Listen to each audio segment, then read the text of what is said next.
نبی کریم صلی اللہ علیہ وسلم نے فرمایا، اللہ تعالیٰ نے کوئی بیماری ایسی نہیں بنائی جس کا علاج پیدا نہ کیا ہو۔ کچھ چیزوں میں یقینی شفا ہے، جن میں نمبر 1 شہد ہے، ہنی۔ ابو سعید رضی اللہ عنہ سے روایت ہے کہ ایک آدمی نبی صلی اللہ علیہ وسلم کی خدمت میں حاضر ہوئے اور عرض کیا کہ میرا بھائی پیٹ کی تکلیف میں مبتلا ہے۔ آپ نے فرمایا اسے شہد پلاؤ۔ پھر دوسری مرتبہ وہی صحابی حاضر ہوئے، آپ نے اسے اس مرتبہ بھی شہد پلانے کے لیے کہا۔ وہ تیسری بار آیا اور عرض کیا کہ میں نے عمل کیا ہے لیکن شفا نہیں ہوئی۔ آپ نے فرمایا اللہ تعالیٰ سچا ہے اور تمہارے بھائی کا پیٹ جھوٹا ہے، اسے پھر شہد پلاؤ۔ چنانچہ انہوں نے پھر شہد پلایا تو اسے تندرستی ہو گئی، کیونکہ قرآن مجید میں آتا ہے کہ شہد کے بارے میں کہ وہ شفا ہے، فیہ شفاء للناس۔ کلونجی میں شفا ہے۔ نبی صلی اللہ علیہ وسلم نے فرمایا سیاہ دانوں میں ہر بیماری سے شفا ہے سوائے موت کے۔ عجوہ کھجور، رسول اللہ صلی اللہ علیہ وسلم نے فرمایا عجوہ جنت کے پھلوں میں سے اور اس میں زہر سے شفا ہے۔ یعنی اگر آپ سمجھتے کہ آپ کے جسم میں آپ کو بلڈ پوائزنس ہو گیا ہے یا ویسے آپ کے اندر بہت ٹاکسنز ہو گئے ہیں تو اس صورت میں بھی آپ اس سے فائدہ اٹھا سکتے ہیں۔ نبی صلی اللہ علیہ وسلم نے فرمایا جو شخص روزانہ چند عجوہ کھجوریں کھا لیا کرے اسے اس دن رات تک زہر اور جادو نقصان نہیں پہنچا سکیں گے۔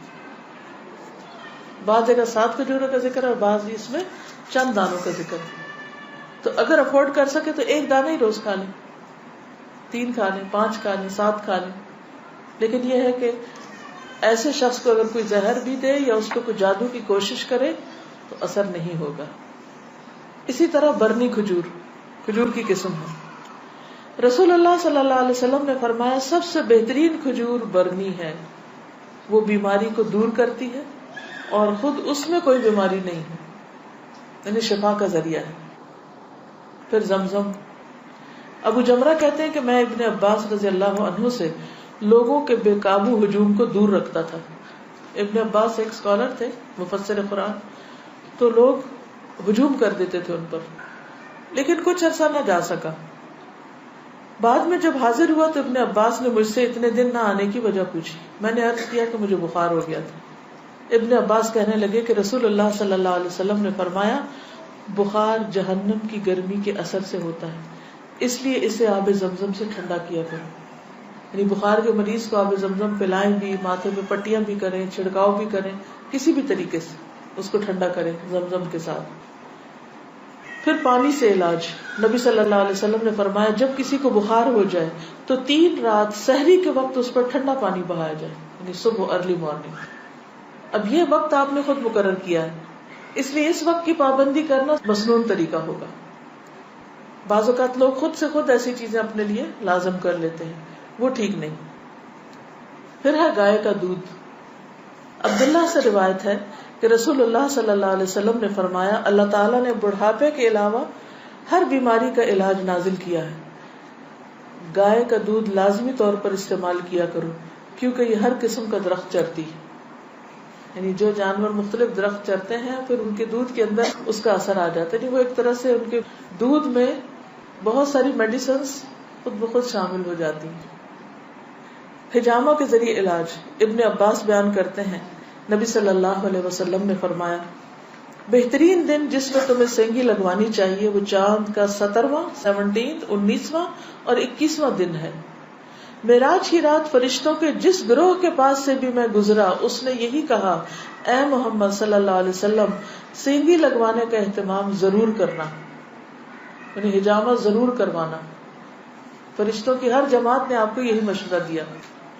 انس رضی اللہ عنہ کہتے ہیں کہ رسول اللہ صلی اللہ علیہ وسلم نے فرمایا جب تم میں سے کسی کا خون بھڑکنے لگے، یعنی بلڈ پریشر ہو جائے، بی پی ہائی ہو جائے، تو وہ سینگی لگوائے، کیونکہ خون کے جوش مارنے سے آدمی کی موت واقع ہو سکتی ہے، یعنی بعض اوقات بی پی کے ہائی ہونے سے انسان مر سکتا ہے۔ پھر کھمبی کے پانی میں شفا ہے۔ کھمبی جو من کی ایک قسم ہے جس کو یہ کہتے ہیں مشروم، اور اس کا پانی آنکھ کی دوا ہے۔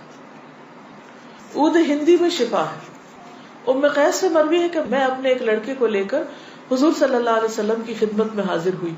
میں نے اس کی ناک میں بتی ڈالی تھی، اس کا حلق دبایا تھا، چونکہ اس کو گلے کی بیماری ہو گئی تھی. آپ نے فرمایا تم اپنے بچوں کو انگلی سے حلق دبا کر کیوں تکلیف دیتی ہو؟ یہ عود ہندی لو، اس میں 7 بیماریوں کی شفا ہے. ان میں سے ایک ذات الجنب، پسلی کا برم یعنی کہ نمونیا. اگر حلق کی بیماری ہو تو اس کو ناک میں ڈالو، اگر ذات الجنب ہو تو حلق میں ڈالو. یعنی بعض چیزیں ناک کے راستے بھی ٹپکائی جا سکتی، بعض گلے میں ڈالی جا سکتی. جنگلی بکری کے گوشت میں شفا، ہنٹنگ کا جو گوشت ہے نا. انس بن مالک سے روایت ہے کہ رسول اللہ صلی اللہ علیہ وسلم نے فرمایا ارق النساء سے شفا حاصل کرنے کے لیے جنگلی بکری کے ران کے اوپر والے کمر سے متصل حصے کو پگھلایا جائے، پھر اسے 3 حصوں میں تقسیم کیا جائے اور مریض نہار منہ 3 دن یعنی ہر روز ایک حصہ پیے. یعنی اس کو سوپ بنایا جائے، پگھلایا جیسے مراد یہ کہ اس کو بالکل اس کو ملیدہ بنا لیا جائے. کون سے حصے کو؟ ران کے اوپر کے حصے کو. تلبینہ.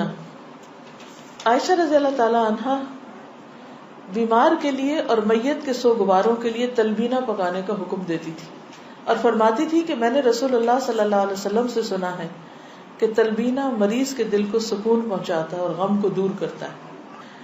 مہندی. سلمہ ام رافع جو رسول اللہ صلی اللہ علیہ وسلم کی آزاد کردہ باندی ہیں فرماتی ہیں کہ نبی صلی اللہ علیہ وسلم کو زخم ہوتا یا کانٹا چبھتا تو آپ اس جگہ مہندی لگاتے. اور آخری بات یہ کہ پرہیز علاج سے بہتر ہے. ام المنذر بنت قیس انصاریہ کہتی ہیں کہ رسول اللہ صلی اللہ علیہ وسلم میرے پاس آئے، آپ کے ساتھ علی رضی اللہ عنہ بھی تھے جو ابھی ابھی بیماری سے صحت یاب ہوئے تھے. کچھ نیم پختہ کھجوریں جو پک گئی تھی لٹکی ہوئی تھی. رسول اللہ صلی اللہ علیہ وسلم نے ان کو کھانا شروع کر دیا اور علی بھی کھانے کے لیے کھڑے ہوئے، لیکن رسول اللہ صلی اللہ علیہ وسلم نے یہ کہہ کر منع فرمانا شروع کر دیا کہ رک جاؤ کیونکہ ابھی تک بیماری کی کمزوری باقی ہے. سو وہ رک گئے. میں نے جو اور چکندر کا ایک کھانا تیار کیا اور آپ کے پاس لے کر آئی. رسول اللہ صلی اللہ علیہ وسلم نے فرمایا علی یہ کھاؤ، یہ تمہارے لیے زیادہ مفید ہے. یعنی بیمار کو کچھ چیزیں کھانی چاہیے اور کچھ نہیں کھانی چاہیے. تو اس لیے حکم کیا ہے کہ علاج کرتے رہو. اللہ نے کوئی بیماری ایسی نہیں رکھی جس کا علاج نہ رکھا ہو سوائے موت اور بڑھاپے کے. اسی طرح معالج کو دکھانا چاہیے. جابر بن عبداللہ سے روایت ہے کہ رسول اللہ صلی اللہ علیہ وسلم ایک بیمار کی تیمارداری کے لیے تشریف لے گئے اور فرمایا تم لوگ اس کے لیے کوئی طبیب کیوں نہیں بلاتے؟ انہوں نے کہا اللہ کے رسول صلی اللہ علیہ وسلم آپ بھی ہم کو یہ حکم دیں گے، یعنی آپ بھی کہتے ہیں کہ ہم طبیب کو بلائیں. آپ نے فرمایا اللہ تعالیٰ نے جو بیماری اتاری ہے اس کی دوا بھی نازل کی ہے. تو طبیب یا معالج کو دکھانے کا حکم کیوں ہے؟ اس لیے کہ وہ صاحب علم ہے، صاحب تجربہ ہے، اس کے پاس ایکسپیرینس ہے. تو جب انسان کو کسی بھی چیز کے بارے میں علم نہ ہو تو حکم کیا ہے قرآن کا؟ فَاسْأَلُوا أَهْلَ الذِّكْرِ إِن كُنتُمْ لَا تَعْلَمُونَ. جاننے والوں سے پوچھو اگر تم نہیں جانتے، چاہے کوئی دنیاوی مسئلہ ہو یا کوئی دینی مسئلہ ہو.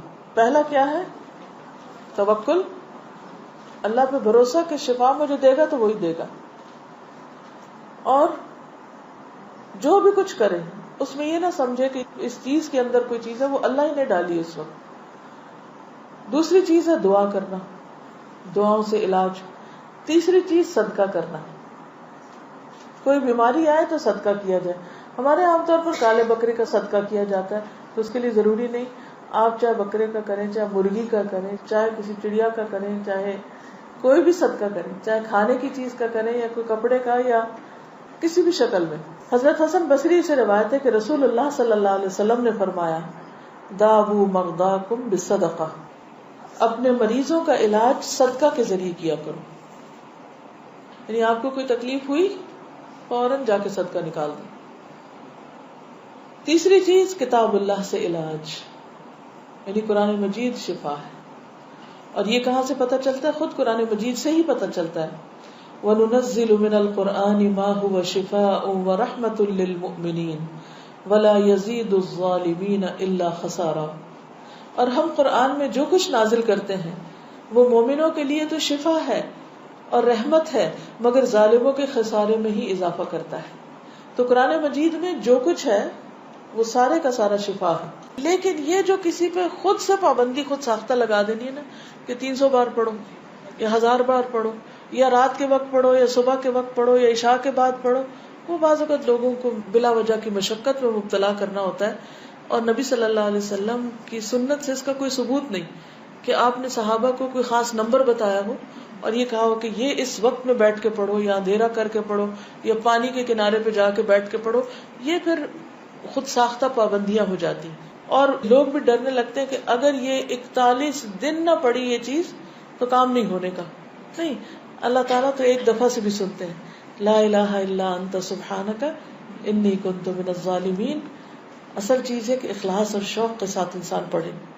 صرف اس کو ایک رٹو طوطے کی طرح رٹتے رہتے ہیں، پڑھتے رہتے ہیں، نہ کوئی یقین ہوتا ہے، نہ کوئی روح ہوتی ہے اور نہ ہی کوئی سمجھ ہوتی ہے کہ کیا پڑھ رہے ہیں. یہ ٹھیک نہیں. اسی طرح غیر شرعی علاج سے بھی پرہیز کرنا چاہیے. قیس بن سکن اسدی کہتے ہیں کہ عبداللہ بن مسعود نے اپنی بیوی کو دیکھا کہ اس نے خسرے کی بیماری کی وجہ سے تعویذ پہنا ہوا تھا. خسرہ کی بیماری معلوم ہے، جو سارے جسم کے اوپر وہ دانے آ جاتے ہیں. آپ نے اسے سختی سے کاٹا اور کہا کہ عبداللہ کی آل شرک سے بیزار ہے. ہم نے رسول اللہ صلی اللہ علیہ وسلم سے یہ بات بھی یاد کی ہے کہ بلا شبہ جھاڑ پھونک، تعویذ اور محبت کا جادو شرک ہے. یعنی کسی کو مسخر کرنے کے لیے جادو کرنا، کوئی ایسے ٹوٹکے کرنا، وہ بھی شرک میں آتا ہے. یعنی بعض خواتین ہوتی ہیں نا، وہ اپنے شوہر کا دل جیتنے کے لیے بابوں کے پاس چلی جاتی ہیں، وہاں سے کچھ عملیات کرواتی ہیں، تو یہ شرک میں آ جاتا ہے. اسی طرح کوئی چیز باندھ کے اسے گلے میں لٹکا لینا، یہ بھی درست نہیں. اس کو پڑھنا چاہیے. اور شرک یا دم جو ہے یہ سب کچھ پھر شرک میں شامل ہو جاتا ہے. اسی طرح حرام ادویات بھی منع ہے. نبی صلی اللہ علیہ وسلم نے حرام ادویات کے استعمال سے منع فرمایا ہے. ابو ہریرہ سے روایت ہے، سنن نبی داؤد. آپ نے فرمایا جس نے حرام چیز کے ساتھ علاج کیا اللہ تعالیٰ اس کے لیے اس میں شفا نہیں رکھے گا. یعنی حرام شفا نہیں دیتا، وہ مزید کسی بیماری کو بڑھانے کا ذریعہ بن جاتا ہے. آج کل آپ دیکھیں کہ کتنا زیادہ سائیڈ ایفیکٹس کے بارے میں آپ سنتے ہیں. تو بعض اوقات ایسی دوائیاں جو ایک مرض کو بظاہر کیور کرتی ہیں، وہ اپنے ٹاکسنز اور جگہوں پر اتنے زیادہ پیدا کر دیتی ہیں کہ جس سے ایک مرض جاتا ہے تو ایک اور نکل آتا ہے، جو مکمل شفا نہیں ہوتی. الکوہل سے علاج کرنا منع ہے. بعض لوگ کھانسی وانسی میں وہ دیتے ہیں نا برانڈی، اور کہتے ہیں بس ایک چمچہ بچے کو پلا دو تو ٹھیک ہو جائے گا. چاہے اس سے وہ ٹھیک ہو بظاہر، لیکن وہ مزید مرض پیدا کرنے والی، وہ شفا کا ذریعہ نہیں بلکہ بیماری. نبی صلی اللہ علیہ وسلم نے جو فرمایا کہ 3 چیزوں میں شفا ہے، اس میں ایک شربت اصل، شہد پینا، اور دوسرا شرطت محجم، یعنی اس کے کٹ میں وہ جو حجامہ والا کٹ لگاتا ہے، اور تیسرا داغنا. تو میں تمہیں داغنے سے منع کرتا ہوں. 2 طریقے ٹھیک ہے، شربت اصل ٹھیک ہے، شرطت محجم ٹھیک ہے، لیکن داغنا ٹھیک نہیں.